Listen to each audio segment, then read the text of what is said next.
Oke, yang pertama, kenapa saya menggunakan motor ini, kelebihannya itu yang pertama, tarikan awalnya nih responsif banget ya. Meskipun hanya di settingan puncaknya itu pada sekitar 6000 rpm, meskipun settingan rpm yang tergolong kecil, namun ini berkebalikan kenyataannya. Untuk kenyataannya itu tarikan awalnya itu cukup responsif,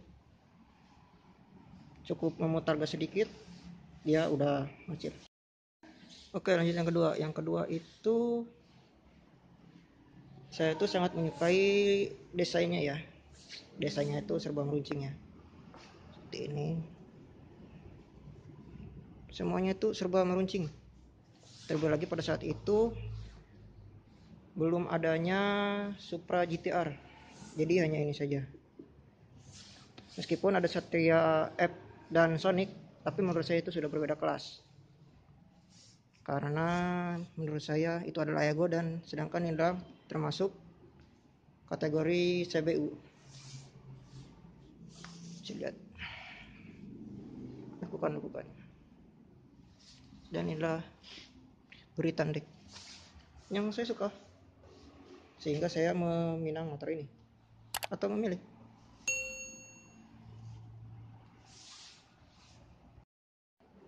Kemudian lanjut ke yang nomor 3. Nah, ini yang penting nih sebelum membeli motor, bahan bakarnya.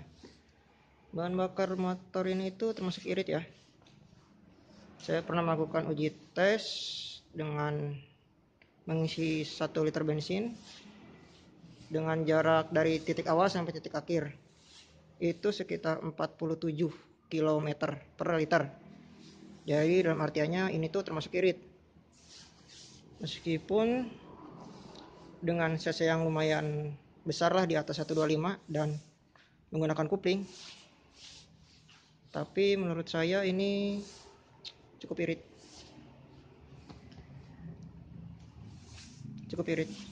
ya, cukup irit.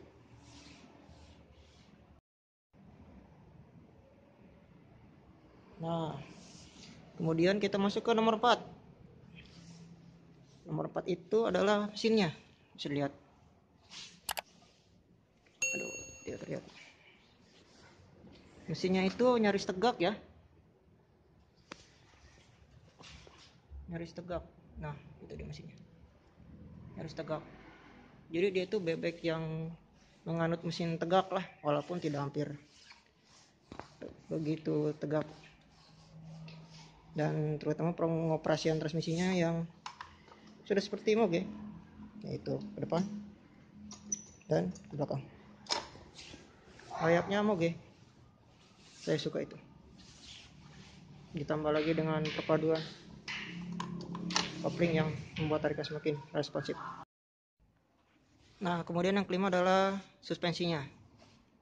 Suspensinya ini jika dipakai berboncengan, saya rasakan itu cukup empuk ya.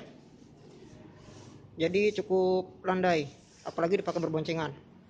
Jika melewati jalan yang agak sedikit seperti polisi tidur atau jalan yang sedikit landai berlubang, itu bisa membuat si pedal rem ini ngegasruk ke tanah atau apa ya, nyangkut dan atau ini.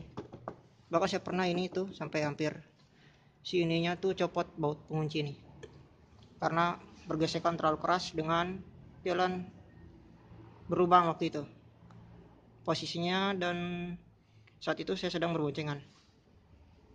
Ini sampai copot bautnya. Jadi untuk yang menggunakan Jupiter MX ini, saya sarankan agar mengurangi kecepatan saat melewati polisi tidur atau jalan yang landai, karena itu berbahaya. Ini terlalu main suspensinya, tapi cukup nyaman. Nah, kemudian sekarang saatnya saya membahas kekurangannya, karena akan sangat janggal ya jika saya hanya membahas kelebihannya saja. Berikut ini adalah kekurangan dari si Yamaha Jupiter MX ini. Kekurangan yang pertama adalah posisi transmisi yang keras. Saya sering mengalami ini ya. Meskipun sudah dibantu dengan pedal kopling yang harusnya semakin halus, tapi ini terkadang suka agak keras ya, terutama saat menurunkan gigi dari 3 sampai ke 2 itu suka agak keras ya. Kemudian yang kedua itu adalah suara langsam yang kasar. Jadi entah karena SOHC, teknologi SOHC atau apa, saya pun juga kurang begitu memahami, tapi yang untuk memahami silahkan komen saja ya, agar kita lebih mengetahuinya atau bisa mengetahuinya. Itu lanjut ya, itu langsamnya kasar ya. Saya coba mengangkat, starternya nggak ada, jadi nah kasar.